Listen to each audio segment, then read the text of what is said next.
চমকে গেল Bharat. Match সেরেও FIFA থেকে দারুণ সুখবর পেল বাংলাদেশ ফুটবল দল। দর্শক, বিস্তারিত জানতে হলে ভিডিওটি না টেনে একেবারে শেষ পর্যন্ত দেখতে থাকুন। এশিয়ান কাপ বাছাই পর্বে সিঙ্গাপুরের বিপক্ষে মাঠে নামার আগে বাংলাদেশ দলকে ঘিরে ছিল বিপুল আশাবাদ।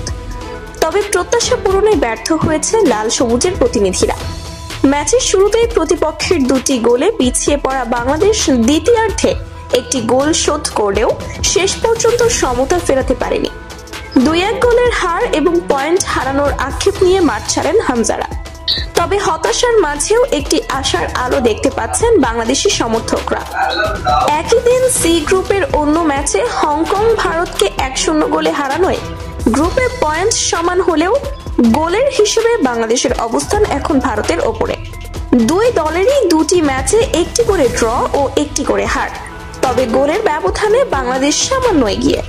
ভারত এখনো পর্যন্ত কোনো গোল করতে না পারলেও একটি গোল হজম করেছে। বাংলাদেশ 2 গোল খেলেও একটি গোল করেছে, যা টেবিলে এগিয়ে থাকার কারণ। বর্তমানে এই গ্রুপে হংকং শীর্ষে, সিঙ্গাপুর দ্বিতীয়, বাংলাদেশ তৃতীয় এবং ভারত চতুর্থ অবস্থানে রয়েছে। তবে পরবর্তী ধাপে খেলার সুযোগ পেতে হলে পয়েন্ট তালিকার শীর্ষে থাকতে হবে।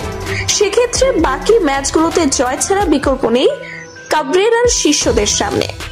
এখনো বাছাই পর্বে বাংলাদেশের সামনে রয়েছে 4টি গুরুত্বপূর্ণ ম্যাচ।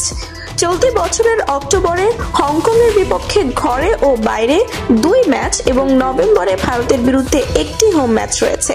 সবশেষ আগামী বছরের মার্চে সিঙ্গাপুরের মাঠে শেষ ম্যাচে মুখোমুখি হবে বাংলাদেশ। চূড়ান্ত রাউন্ডে পৌঁছানোর স্বপ্ন এখনো বেঁচে আছে। তবে তা বাস্তবে রূপ দিতে হলে প্রত্যেকটি ম্যাচকেই ফাইনাল হিসেবে নিতে হবে জামাল ভুঁইয়াদের। অনুশীলন, কৌশল ও মানসিক দৃঢ়তার দিক থেকে উন্নতি না ঘটালে এই স্বপ্ন অধরাই থেকে যেতে পারে। তো দর্শক, বাংলাদেশ কি পারবে চূড়ান্ত রাউন্ডে পৌঁছাতে? কি মনে হয় আপনাদের কাছে?